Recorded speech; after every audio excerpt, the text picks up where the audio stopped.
It's your boy JD Vlog TV. So ngayon guys, ngayon na lang ulit ako ng vlog and vlogger pala ako. Hindi ko lang na ano. So yan guys, yung pag-usapan natin for this vlog is yung mga battle for this week. And siguro guys, sa pag-uusapan natin dito yung tungkol sa anxiety and depression. I think nagkaroon din ako this week. Pero hindi siya basta-basta battle lang ito. And siguro halo-halo mixed emotion siya.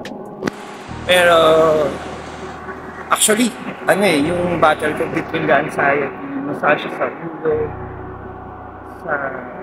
actually affects the health. Yung health, yung isipan, yung physical, everything is affected. Ilang araw ako nagkaroon ng anxiety. And I think, siguro kaya rin ako biglaan nag-random vlog today. Siguro because of pressure, peer pressure, sa family, in all areas siguro. Kaya ako nagkaroon ng anxiety. Pero, at the end din pala is, kailangan mong tulungan yung sarili mo para malagpasan mo rin. Mas sarili ko lang din tinulungan ko. Pero, may mga oras na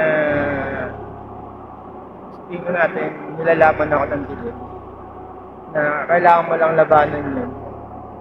Kasi, may mga ganun days ako na kalabang ko sarili. Pero habang tumatagal, kailangan mo makapaglaban. Kasi ikaw rin din ang makapag-overcome on that experience. And this vlog is all about the anxiety. And hindi siya basta-basta guys, yung experience na yun. Para sa akin kasi is anxiety, hindi siya basta-basta. Siyempre, I'm an overthinker.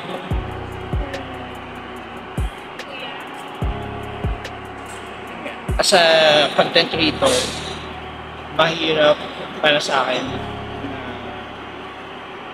gumawa ng content or gumawa ng lalo it can affect your mental health.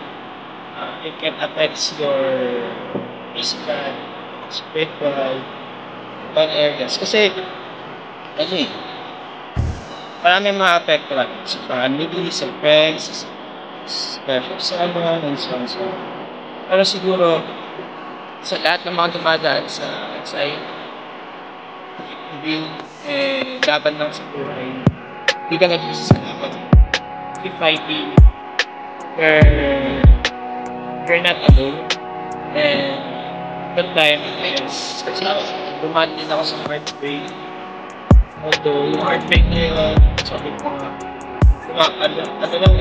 hindi siya basta heartbreak pero siya.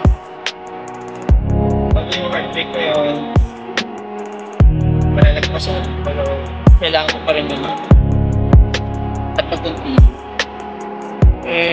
Siguro guys, I will upload this vlog on my YouTube channel.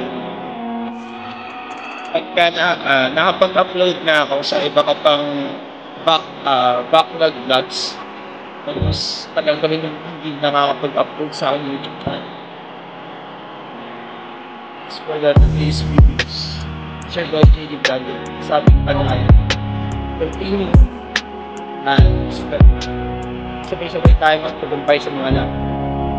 Peace.